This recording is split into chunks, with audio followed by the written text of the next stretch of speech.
I look over and I can't believe my eyes. This big 23-inch spread, typical 12-point, 166-inch gross plus. He's on his knees, crawling through that thick edge to get in there. He turns and looks at us and stands up. When he did, I'm going, shoot, shoot. Ranuss is just buck fevered instantly. I could almost spit on the buck. He wasn't 8-9 yards from us. And I'm going, shoot, shoot. The buck takes a few steps, moves, stops. His rack's still in all that heavy brush. It's dragging limbs with it. It's just an awesome sight. And I looked at him, and when I looked at him, I could see what was going on. He was just batty. His eyes were batting, and he was in and out of the scope trying to look at the deer with just a naked eye and wouldn't get in the scope and concentrate and make the shot. I knew immediately I was in trouble. He's buck fevered. I got to take over.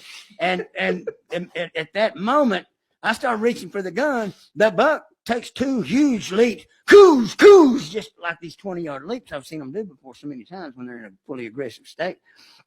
That's what I thought the freak was doing when I first heard him.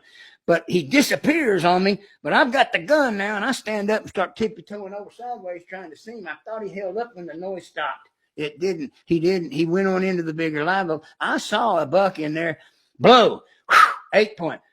Leap once, hit the dunes, and up them sand dunes and disappeared. That 8-point didn't want nothing to do with that buck, but the buck had stalled out. I did not know that. I could not see him. I was afraid he was gone. I was mad.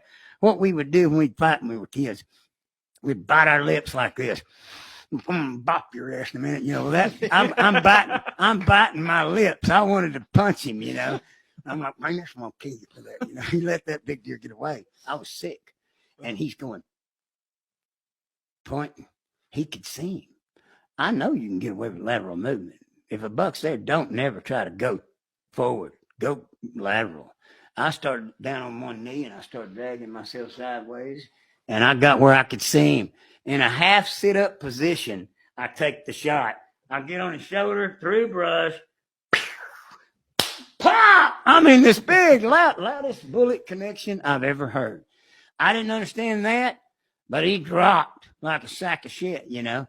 And I mean, I went up to him, and there was a hole. There was 1 inch of hide on the front and back. And, you know, just the other day thinking of this, I thought I ought to read back through that story because there's a question in my mind. I caped him. I know that now. I thought back through it, and I go, yeah, I caped him anyway to see if I could salvage it later. But I got him half caped off, and the helicopter come back on us. I go, dive over him, cover him. And we held over the buck while the chopper comes right back over us. Well, Ranuss was just like, I'm glad we got him. I'm just glad we got him. So